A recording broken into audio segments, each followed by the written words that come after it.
ओम नमः शिवाय, जय महाकाल। आप सबको पता है कि श्री कृष्ण जन्माष्टमी का जो पावन दिन होता है बस वो आ ही गया है। लेकिन बहुत ज़्यादा लोग कंफ्यूज थे, भैया 6 तारीख को मनाया जाएगा या फिर 7 को मनाया जाएगा, हम व्रत कौन से दिन पे रखेंगे, भगवान का जन्म हम कौन से दिन कराएंगे। इन सभी डाउट को इस पूरी वीडियो में हम लोग कवर करने वाले हैं। बहुत ध्यान से सुनिएगा, बहुत ही प्यार से आपको समझाने की कोशिश करूँगा। और यहाँ पर जो खीरा लगा हुआ है इसका क्या महत्व है, इसकी बात भी इस पूरी वीडियो में हम लोग करने वाले हैं, ठीक है। लेकिन सबसे पहले मेरी तरफ से यानी कि द नेचुरल प्लैनेट फैमिली की तरफ से आप सभी को जन्माष्टमी की बहुत बहुत शुभकामनाएं। भगवान कृष्ण, भगवान लड्डू गोपाल आप सभी के घरों में हमेशा खुशियां बनाए रखें, कभी भी आपको कोई प्रॉब्लम ना आए, है ना। चलो अब हम लोग जो मेन टॉपिक है ना उसकी बात करते हैं। सबसे पहले कि भैया ये बता दो कि हम जन्माष्टमी मनाएं कब, क्योंकि हमें अब इसी में बहुत ज़्यादा डाउट है। देखो, तो जन्माष्टमी मनाने से पहले एक छोटी सी चीज़ आपको जाननी बहुत ज़रूरी है। वो कौन सी चीज़ें हैं समझो। देखो, जो डेट है ना, हर वर्ष श्री कृष्ण जन्माष्टमी भाद्रपद मास के कृष्ण पक्ष की अष्टमी तिथि को मनाई जाती है।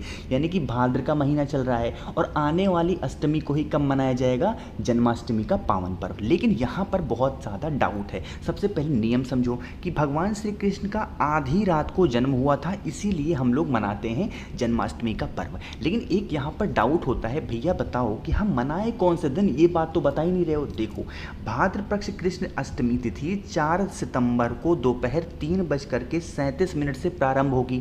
जब ये तिथि 6 सितंबर को 3:37 यानी कि 3:37 पे स्टार्ट हो रही है, इसका मतलब 6 तारीख को तो अष्टमी है ही नहीं। क्यों नहीं है? क्योंकि हमारे हिंदू धर्म में, हमारे सनातन धर्म में जो तिथि सूर्योदय के समय यानी कि जब सूर्य निकलता है उस टाइम पे जो तिथि होती है वही तिथि पूरे दिन मानी जाती है। और ये कब से कब तक है? 7 सितंबर को 2023 4:14 पर समाप्त होगी। यानी कि अब तो ये बात क्लियर है कि जो अष्टमी का पर्व है, पावन पर्व है, वो कब होगा? 7 सितंबर को, क्योंकि 7 तारीख को जब सूर्योदय हो रहा है उस टाइम पे अष्टमी तिथि पड़ेगी। 6 तारीख को तो दोपहर में 3 बजे स्टार्ट हो रही है, यानी कि उससे पहले तो सप्तमी थी। जब 6 तारीख को सूर्योदय हुआ तो सप्तमी का तिथि थी, तो पूरे दिन सप्तमी रहेगी। भले ही 3:37 से स्टार्ट हो रही है, इसका मतलब 6 तारीख को तो ये तो पक्का हो गया कि इस दिन क्या नहीं है, अष्टमी तिथि। लेकिन अब यहाँ पर एक बात और है,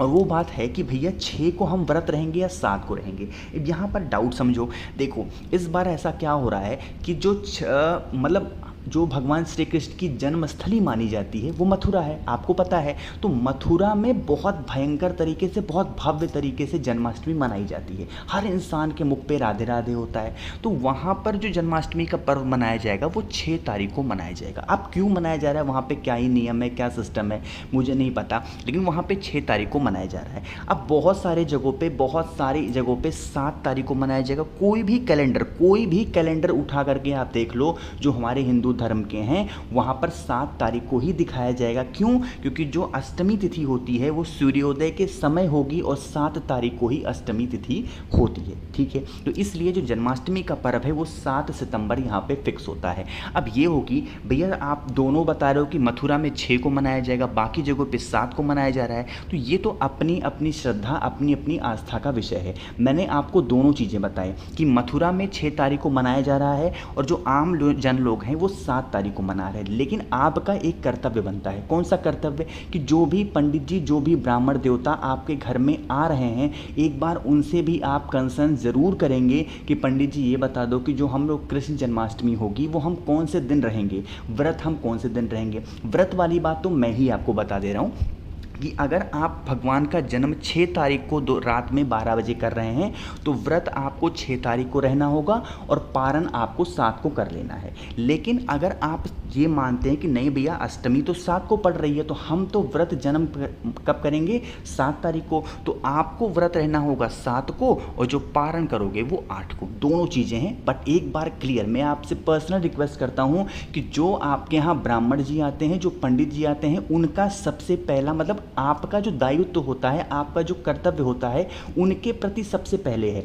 तो आप अपने यहाँ जो ब्राह्मण जी आते हैं, जो पंडित जी आते हैं, उनसे एक बार ज़रूर पूछेंगे और वो जो तिथि बताएंगे वही आपको फॉलो करना चाहिए। यही आपके लिए सबसे अच्छा होगा, ठीक है। समझ में आई बात मेरी? पर अब बात करने वाले हैं इसकी पूजा विधि की। ठीक है भैया, व्रत की बात समझ में आ गई, कब मनाए ये समझ में आ गया और कैसे करना है। स्क्रीन पर मैंने आपको खीरा दिखाया था, उसकी भी बात करेंगे, लेकिन सबसे पहले आपको बता दूं कि आप भगवान श्री कृष्ण का जो जन्म मनाओगे, जो जन्मदिन मनाओगे, जैसे आप अपने बच्चे का जन्मदिन बहुत खुशी के साथ हर्षोल्लास के साथ मनाते हैं, उसी तरीके से मनाएंगे, है ना। ऐसा नहीं करना है कि बस ऐसे कोटा पूरा कर दिया, अपने बच्चों का तो नहीं करते कोटा पूरा, तो भगवान का क्यों करेंगे। तो जिस प्रकार अपने घर में अपने घर का बच्चों का हैप्पी बर्थडे करते हैं, वैसे ही भगवान का भी करोगे। ठीक है, पहला चीज़ तो ये है। मैंने आपको स्क्रीन पे खीरा दिखाया था। कृष्ण जन्माष्टमी के दिन भगवान कृष्ण का जब जन्म होगा, उस टाइम पे खीरे का भोग ज़रूर लगाना, उसको प्रसाद में शामिल ज़रूर करना, इसको बहुत शुभ माना जाता है। कभी पूरे साल खीरा खाओ या ना खाओ, कुछ भी यूज़ करो ना करो, लेकिन जन्माष्टमी के दिन भगवान कृष्ण के सामने एक खीरे का भोग ज़रूर लगाना चाहिए। और जब आप प्रसाद बांटें, जैसे जब भगवान का जन्म हो जाएगा तो प्रसाद जब बांटेंगे तो उसमें खीरे का इस्तेमाल हर इंसान को, भले ही छोटा सा टुकड़ा देंगे लेकिन देंगे ज़रूर। क्यों? बहुत बड़ा महत्व माना जाता है, इसके पीछे बहुत लंबी कहानी है। अब जब जन्माष्टमी आ रही है ना, अब अभी खीरा खरीदने जाओगे, एक खीरा बहुत महंगा मिलेगा, इतना ज़्यादा महत्व हो जाता है खीरे का। ठीक है, पहला चीज़ तो ये। दूसरा, दही का भी भोग ज़रूर लगाएंगे। किसका? दही का। जब प्रसाद बांटेंगे उसमें दही को भी शामिल ज़रूर करेंगे। ये जो हो गई हमारी विधि कि हमें कौन सी चीज़, बाकी आप कुछ भी ले सकते हो, तो आपकी इच्छा के ऊपर डिपेंड करता है, जैसी ही आपकी क्षमता है, लेकिन ये दो सामान ज़रूर लेना है, पहला खीरा और दूसरा दही ज़रूर लेना। ठीक है, ये दो चीज़ें समझ में आ गई। अब देखो, बाकी जन्माष्टमी के दिन जैसे भी आज तक आप पूजन करते चले आए हैं वैसे ही पूजन करेंगे, कुछ भी यहाँ पर नया ऐड करने की ज़रूरत नहीं है। ठीक है, सारी चीज़ें आपको क्लियर हो गई होंगी, मुझे पूरी उम्मीद है। अब इस वीडियो में हम लोग एक उपाय की भी बात कर लेते हैं, जो कि अष्टमी तिथि यानी कि भगवान श्री कृष्ण के जन्मदिन के अवसर पर हमें ज़रूर करने चाहिए। क्योंकि भैया इसको करने से हमें बेनिफिट क्या होगा, फ़ायदा क्या होगा?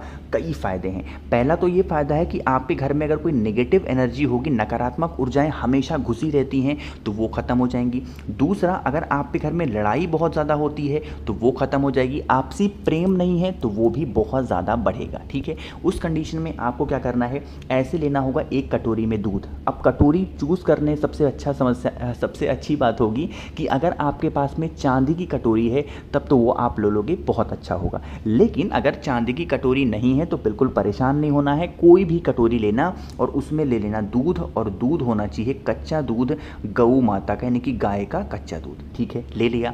उसके बाद क्या करेंगे, इस दूध में एक बेलपत्र डाल देना। क्या डालोगे? एक बेलपत्र डाल देना। और इस दूध को लेकर के, बेलपत्र को लेके आपके घर में जितने भी कमरे होंगे, जितने भी रूम्स होंगे, उन सभी कमरों में एक बार घूम लेंगे, काशी विश्वनाथ महादेव का नाम लेके या फिर तुमरुका जी का नाम लेके। किसका? काशी विश्वनाथ महादेव या फिर तुमरुका जी का नाम के सभी कमरों में एक बार आप घूम लेना, एक बार चले जाना। बस वॉशरूम में मत जाना, बाकी हर जगह किचन, वॉशरूम, मतलब वॉशरूम छोड़ देना, किचन और बाकी हर कमरे में। ठीक है, चले गए। उसके बाद इस दूध वाली कटोरी को बेलपत्र के साथ जो भी महादेव का शिवलिंग आपके घर के आसपास सबसे नज़दीक में हो, वहाँ पर ले जाकर के पूरा का पूरा दूध बेलपत्र के साथ समर्पित कर देना, श्री शिवाय नमस्तुभ्यम का ध्यान करते हुए। अष्टमी तिथि का यह उपाय दोपहर में 12 बजे किया जाता है। मेरी बात ध्यान से सुनना। अब 1-2 मिनट आगे पीछे हो जाए कोई दिक्कत नहीं है, लेकिन दोपहर में 12 बजे अष्टमी तिथि के दिन इस उपाय को जो भी व्यक्ति कर लेता है, उसके घर में कभी भी निगेटिव एनर्जी प्रवेश नहीं करती है, हमेशा घर में खुशियाँ बनी रहती है, आपसी जो प्रेम होता है वो टूटता नहीं है, वो भी बना रहता है, और जितनी प्रॉब्लम होती है वो दूर हो जाती है।